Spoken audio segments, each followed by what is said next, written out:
You know, I am a law enforcement whistleblower from the state of South Carolina, and the state of South Carolina says that I'm somehow a bad guy. But even if that were true, by comparison, South Carolina law enforcement are Batman villains. Don't believe me? Let me show you. And I guess we could start with Kenny Boone in Florence County, South Carolina, since this man was comically criminal, which you'll find to be somewhat of a pattern in this state. Florence County Sheriff William Boone was charged with misconduct in office and embezzlement. And I guess the South Carolina government wants me to be more like the former Lee County Sheriff, whose name is E.J. Melvin, who was sentenced to 17 years for all the crimes that he committed. Or I guess they want me to be more like Alex Underwood, who is the 13th sheriff since 2010 in that state, who is convicted of crimes. The state grand jury issued these indictments alleging that public corruption by the suspended Chester County Sheriff Alex Underwood, former Chester County Chief Deputy Robert Sprouse, and former Chester County Lieutenant Johnny Neal. Or maybe the state of South Carolina would prefer me to be like David Taylor, and while being investigated for embezzlement, other things turn up that are quite interesting.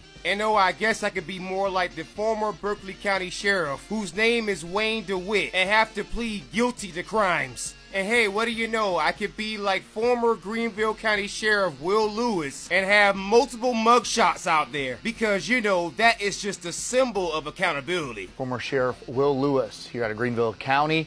After he was sent back to prison, his new mug shot put up at the Kirkland Correctional Institution in Columbia. And oh, I guess when I experienced all the retaliation from law enforcement and life gave me lemons, I should have made lemonade like Charles Lemon here and got myself locked up, because you know, I'm the bad guy, right guys? And hey, what do you know, I can even be a ladies' man like the former Colleton County Sheriff in South Carolina named R.A. Strickland, who got in some trouble because he puts his hands on women. Sheriff Robert Anderson, or R.A. Strickland, has been arrested on a domestic violence charge. And if you think the police chiefs are better, then you're sadly mistaken. Let me give you a prime example. You have this guy, whose name is Lacra Sherrod Jenkins, and he was the police chief in Springfield, South Carolina. And the reason why he was in trouble is because he kept borrowing money from other law enforcement officers, and he refused to pay it back. Or my last police chief, who just had all kinds of things going on.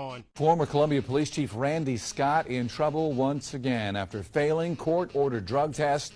His parole officer has filed a warrant for his arrest. And so the South Carolina law enforcement, you can criticize me, you can spread as many lies about me as you want, but by comparison, I'm going to always look better than you. Oh, and by the way, here's my mic.